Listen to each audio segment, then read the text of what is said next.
Hi, my name's Peter Taylor. I've been a member of the BSD for about 28 years, something like that. I first started dowsing about 33 years ago. Found the interest in it, found the V-rod was fascinating, and I developed from there looking for water. And over the years I developed from water onto oil and gas projects, and then gold, chloride gold. I found chloride gold there by dowsing. But the way I did it was by using samples. And I'd use a sample of, shall we say, water. So even on a little jar like that, there's water in that. So I then visualize and think of water. And then my answers are, that's yes for me, and shall we say no, no is that way. So when I'm doing the map dowsing, as I used to do years ago, the map dowsing, I would use this and my finger on the map. Now in this modern world we live in today, I'll put that down because it carries on, I use the Google Earth, which is free, and it moves us forward, dramatically forward. Instead of having to work on a 2-inch map or 6-inch scale map, we can work on whatever size we want on the Google Earth map, as I will show you shortly. And you can find archaeology dowsing that way, you can find oil and gas that way, water that way, earth energies. The world is open like an oyster to that. So this is why I want to show you this way, because it's a modern way and it's very accurate, within about, I'd say, 20 feet either way. In fact, I even found one in Sicily by remote work, and the client dug in the area I suggested and found the water. So it's within the exact point and beyond 20 feet either way. Of course, we give them the coordinates as well. This is with the technology today, we can be so accurate as professional dowsers. So hopefully you'll enjoy the video, what's coming up as regards the demonstration. Thank you. Hi everyone. This is to show you now how we do the remote dowsing on Google Earth. Okay? So I'm going to go through the procedure. I've already started part of it, as you can see. It's marked out in blue, and I'll show you now by going back out and then back in, and then showing you how it's actually done on the screen. Okay? It'll take a few minutes, that's all. Now I'm going now onto the little mouse here. I'm going to take ourselves back out, see? Like that. So that now I've got all this here. This is what I've already done today. Ready. I've also increased and worked out the figures of the water, and there you see is a marker showing where the location's been taken of this particular site. We're looking for drinking water, so you ask the farmer how much drinking water they're looking for, and you also need to know how deep down that you want to douse to, because we're doing this remotely before we even get there. And this is the modern way, and it's a fantastic way of working, because the accuracy is even better than the old way we used to use before. And we do not go on by these days X marks a spot. We mark it as a stream, so that the client can understand what we are doing as professionals. So the two blue lines represents the underground source of water in that area, so that when I go on site to do it on site, all I have to do is pick the field where I've already done it remotely. Saves a lot of time and a lot of energy, and the farmer's happy because he can see what's going on. So I'll continue with this just to demonstrate how it's actually done and how I got that. So we'll follow it down now from where we are here. I'm going to use the little mouse to go down here. Oh, by the way, the red markers you see here are the boundaries of the farmer's land. which is what I'm working in. I'm not worried about the other pieces of land. I've also checked with the farmer about the what we call it, the septic tanks, soak-away systems, anything which is liable to cause problems when drilling takes place. So the dowser needs to know where these locations are on the farm so that wherever he finds the water does not clash with the septic tanks and slurry pits, because otherwise it gets cross-contamination, and that will not be a good thing. So I'll carry on now and we'll follow this down and then we'll do the process which I've already started, okay? And incidentally, I will show you different tools which can be used this way as well. So we'll start by going down here now. And I'm using a little mouse now to drag that up like that, you see? Dragging it up. There's your boundaries again of the field. And here we are. You can see little dots now. This is where I've started again. So what I'm doing now is coming in. This improves the accuracy. So I get to this stage now. So now I pick up the pendulum like that. It's got water in. It's only a little glass bottle, but to me, I work with samples. And this is the easiest way for me to do it. I can visualize it quite quickly. I know what I'm looking for. I've read up on the water, how water is created. And this is important. When you do map dowsing, whatever subject you do, you need to know it well and truly inside out. By doing so, your brain is the best computer in the world. It will automatically come natural at times. As you develop, you become better at it. So let me show you now how this works. The pendulum there. Oh, by the way, for me, this, am I positive? That's a yes. So anti-clockwise is yes, and okay. What is no for me? Shall we say, am I 23? As you can see, definitely I'm not. I've long passed that. But you see, it goes clockwise. So once you've got yes and no, you can work on this and get the accuracy. Don't forget to also make sure you're positive before you start.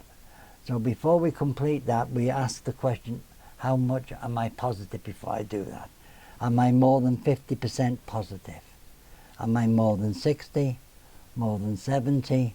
More than 80? More than 90? More than 95? 96? 97? 98? 99? 100? I'm 100% positive. Now, you cannot get 110, 120. It doesn't work like that. In my mind, I'm 100% positive. That's all I need to be. Once I know that, I'm ready to go now. I'm going to show you now. So we start again. We connect to the site. Now, this may take a few minutes because regardless of where you are, at the moment, I've got on here pretty quick because I've already connected. But if you're travelling some parts of the world, this is in South Wales where we're working. But sometimes I'll work anywhere in the world. And the longest time it'll take, say Australia, can take 5 minutes. But at the moment, I'm only a few seconds, so I'm on it now. Which means I can start. If you try and start before it's ready, you'll get it wrong. So it's very important that when you're dowsing a new site, you need to know and connect by this, by touching it. This is your connection. This is for you to that place. And as you can see, the pendulum saying, yes, I'm connected, which means I can now find the water. We can ask the question, is there a source of water here beneath the ground? And as you can see, it's still going anti-clockwise, which means yes. Okay? So now we'll continue the process as you would do when you're on site. You walk away across, like so, to there. And then you see it says right now ready to go back in. So now we're coming back in, looking for the source of water, and you see it's reacted. So now it's there. So what you do is this. You now move from there up to here to where it says add path. You click on there. Now you see we move down and we connect to that, and then we move down to there. Then we go across from there over here to where it says OK. We click on that. We're ready then to continue. And so we then do this part here just to show you again. We douse for it with the water like that. See, like that, coming up, see, searching, found, you see? It's got it now, it's found. It's gone anti-clockwise, it means it's found. So there we go, click on there, onto the pathway, and then go through onto there, like so. Then you go onto here, which then changes that from red into blue. Now we go across over this side, we move everything across this way, as you would be if you were on site. So what we do is now we come from here, looking for water beneath the ground. We move this way, very, very steady. As you can see, the pendulum, now it's just starting to swing, you see? That means now I can use the marker here, go into the pathway, add pathway. So we click on that, we go on to that blue there, that's it, click, and then go down to there. That's it.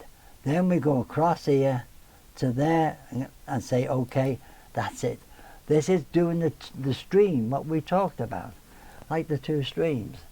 Instead of the cross, we don't do that no more, because cross is just one area. We do the whole system. So we go a bit further down. Now we move that up further, and we go on to there, and then we start again, the same process, thinking of that water that you're looking for. And you keep going, you keep going, you keep going, then there you go, you see? The pendulum's gone again, like that. Which means I found it, the water's there. So we go to here again, where it says add path, as you can see. Click on it, go across here, get onto it, click onto it, and then go down to there again. And then you go from there across to there where it says OK. Click on it, and there we are. That is how it's done. You follow it through as far as you need to do. But in this demonstration I'm just showing you that way. Then what I'm going to show you also is how to work out the depth and quantities on it at this point. Okay? So what we're going to do now is go across here to where the markers are here, you see, and then you place a mark which will be indicate there, which is in yellow. Now for me, I have my own colours, and I like to have, for water I like to have blue. So my blue markers will be there instead of a yellow marker. So we go across here, we click onto here where it says colours, and we look for the blue, and there's the blue. We click on the blue, we go down here to where it says OK, there, and then we click on that, and there we are. Now what I can do is maneuver this across like that, so I can get it across to there. Then what I do is where it says untitled place marker, we delete that, take that off, because we don't need that. But what we want to know now is to make sure the water is there. So we start here again, come across, looking for the water, the edge of the water itself, and see, it's starting now. So it's there, and see, there, but well look, see, now I've gone off it, and see what it's done. It's telling me I've gone past it, so if I come back in again, it starts again. So we know we're on the water here. That gives us more confidence now. So now what we want to do is stay there and work out the depth of it, how deep the water is. So now we ask, how deep is the water? Is it drinking water? See, it's gone anti-clockwise. For me, that is a yes. Is it contaminated? That's no. So we know it's drinking water and worth me doing further research into it. So now the next step now is reconnect again, like so. Then ask, how deep down is it? Is it more than 20 feet? That's a yes. More than 30 feet, more than 40, more than 50, more than 60, more than 70, more than 80, more than 90 feet, more than 100 feet, more than 110, 120, 130, 140, 150, 160, 170, 180, 190, 200 feet, 210, 220. Now you see it's changed. So we go to 210, 211, 212, 213 feet. That's no, okay. Is the water at 213 feet? So in other words, I don't need to go any deeper. We're hitting the water, the surface of the water at 213 at this point. 213? Right, so now what we do is we go on to here, where the marker is here, and we click on it and we put down water, W-A-T-E-R, water, at 213 feet. 2. And we need to know, we've got one part which is the top part of the water beneath the ground. Now we're looking for the bottom part of the water. So we ask, okay, 213 saturation zone, 214, 215, 216, 217, 218, 219, 220, 221, 222, 221. So at this point it's 221 feet. So we put in now 221 feet. So now we know it's 221 feet, the saturation. Now we need to know how much water is going to be recoverable from this area. So now we have to still visualize this area and ask the question, how much water, drinking water, will it be recoverable in gallons per minute? Is there more than 1 gallon per minute, 2 gallons per minute, 3 gallons per minute, 4 gallons per minute, 5 gallons per minute, 6 gallons per minute, 7 gallons per minute, 8 gallons per minute. See, it's changed. 7 gallons per minute. That's a yes. 8 gallons per minute. That's a no. So now I know how much water is flowing there. So now I put down on here, on the computer, I put 8, and then I put dash, which there, and then G for gallons, dash there, per dash minute. Gallons per minute, that's 8 gallons per minute, marked out on here. See, there we are, there. The next step now is to see how much water in total is in here. Because you never get all the water from a borehole, from a site. You always have to make allowances. So that's 8 gallons you're going to recover out of, this is what we do now. So what we do now is we carry on there and put O-U-T of, out of. Now we work out how much water is in total moving through there in gallons per minute. So we connect to it again, and then we ask how much water in total is moving through here in gallons per minute. 8 gallons per minute, 9 gallons per minute, 10 gallons per minute, 11, 12, 13 gallons per minute, 14 gallons per minute, 15 gallons per minute, 16 gallons per minute, 17 gallons per minute, 17, that's a no, 16 gallons per minute, and that's a yes. So you see, you get half of what's there.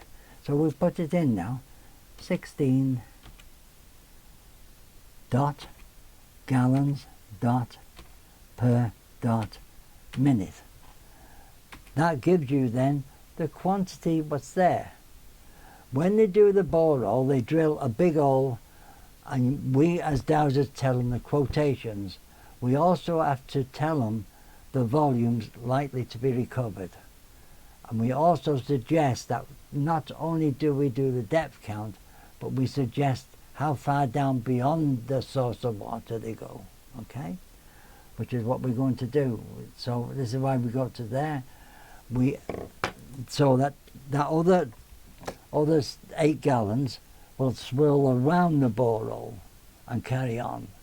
But by doing the sump, as we call a sump, which is usually anything from 25 to 50 feet, that collects more water. So in other words, they can have a little boost of, instead of just 8 gallons per minute, they can have as much as 16 gallons per minute until that sump runs out, and then it's just the pump pumping at 8 gallons per minute because the rest of it's running round, you see? So that's how we do that. Now, we also check out not only the volume of water recoverable, but the quality of the water. We do all this work before we even get to the site. So now we do the pH. Now I'll show you how that's done on here now. We use the water again, and we connect to the site again like this. And now I want the pH of the water. Now I always start very low. I start at 6.1, the pH, which I know is acidic, because it doesn't do any harm just to make sure. Start at a low point and work your way up. So 6.1 or more. Pendulum saying more. 6.2, 6.3, 6.4, 6.5, 6.6, 6.7, 6.8, 6.9, 7.0, 7.1. Now you see, it's changed. 7.1, 7.0, you see?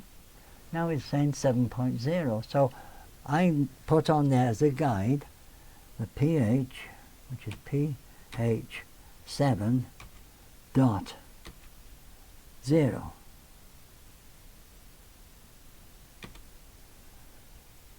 Which gives us the pH guide on there. When we go on site, the job is far more complicated than just that, what I'm showing you. We do the quality of the water as regards the magnesium levels, the calcium levels, the potassium. We do a list of what there's there, and we douse that on site. So what you see here is just part of the work we do. So what I do now, I've got that there, I now go onto the coordinates of the site at that point, you see. So what I'm going to show you now is how to do the coordinates and stick them onto this site. There we are. Right, so we're going to go now onto the coordinates, which is here. You can see I've got the mouse here, so I'm going to click onto this one here, which is the first one, which is north. So the coordinates for north, click on it, go on to this, which is copy, click onto there, paste, bingo, it comes on. Now we go on to longitude, which is here. We go onto this one, which is west, click on it, copy, click onto it, on there, paste. Then we got it all on there. Now all that information, now we drag it down to here. We click on there, it says OK. And there we go. We got the whole lot of it on there. As you can see. This is how we do remote dowsing these days. This is the modern way. Happy dowsing. Hi everyone. I forgot to mention a little bit more, so I'll give you some more information. It's not only the water pendulums we can use for water, find water on the map, on Google Earth, but we can also use this. This is just a angle iron rod with like a file of water. So from this we can use this like this by connecting to this part of the world again. That's a yes for me.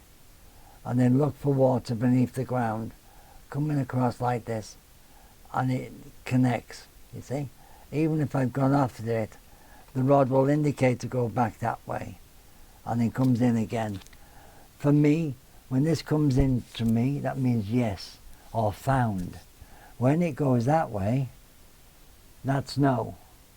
So where we got yes and no on the pendulum for me, and my positive, that's a yes for me coming this way. It's the same as with this, you see, it comes in that way. And the no goes the other way.